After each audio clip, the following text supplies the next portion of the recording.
So you know how these thin women that are 5'5", 5'6", 120 pounds, 110 pounds, these very thin women are getting on GLP-1s to get even thinner. And you can see it in Hollywood, you can see it in celebrities, you can see people like people are looking skeletal. And what I find interesting is like people are shaming women when y'all need to be holding these doctors accountable. It's how is this legal? How is this allowed? How is it, why is no one asking the question, why is it that medical professionals are, because these GLP-1s need to be prescribed, right? You can't just roll up in Walgreens and get it over the counter.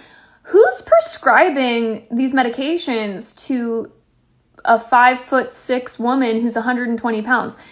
Who are we holding accountable here?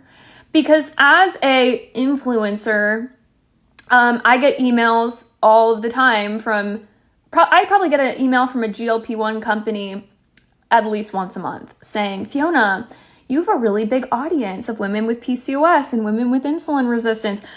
We would love to, I've been offered free GLP-1s.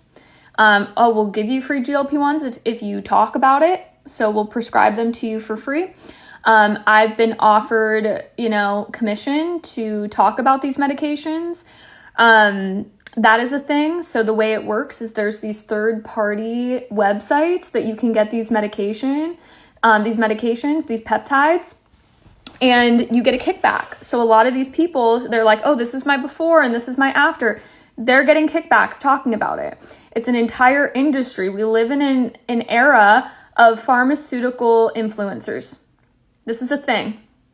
And I think a lot of people are getting these medications from these like third parties potentially. I don't know how it's happening. Maybe you can get them yourself without them being prescribed.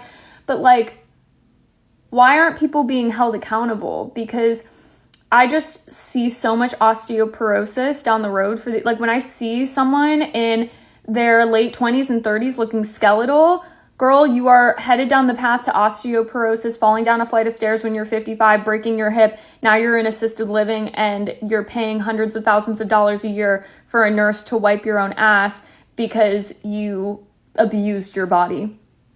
And it's happening under medical providers' watch. Sick.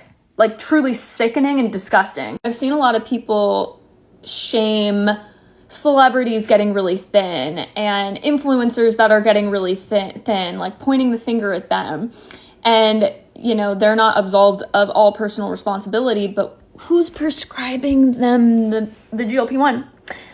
Why is a doctor seeing a 120-pound, 5'6" woman walk into their office going, yep, semaglutide, tirzepatide, Ozempic, yep, that's what you need.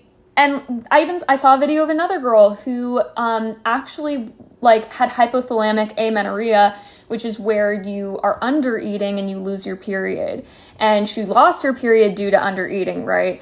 And I think she said her doctor said, oh, well, I think you have PCOS, you should go on a GLP-1. So the solution to her losing her period because she was under eating, the solution to her losing her period because she was under fueling is a GLP-1 that's going to suppress her appetite even more. It's the medical professionals and these third-party sites and these online dispensaries where people can get their hands on these things that need to be held accountable. And honestly, we really need just to have more empathy for these people, because think about how sick and contorted and dysmorphic your thoughts must be if you are 5'6", 120 pounds and you think you're fat. And I've been in that place. Do you ever, I think back to when I was in high school and I ran cross country, I was playing tennis, I was extremely active, I was barely eating, and I thought I was obese. I thought I was so overweight. I look back at these photos. Do you ever do that? And you look back at pictures of yourself and you're like, was I well? I was so thin. It wasn't healthy, And I've never had an eating disorder, but I think all women to a certain degree, we have some disordered tendencies. And I had major body dysmorphia and it breaks my heart. I've had to do so much therapy around this, truly. so much therapy around this, truly, because think about how dark and twisted and distorted your thoughts need to be to believe you are genuinely overweight when you're 5'6" and 120 pounds, to think that you need to go on a GLP-1. It actually makes me so emotional. It makes me so sad for these girls.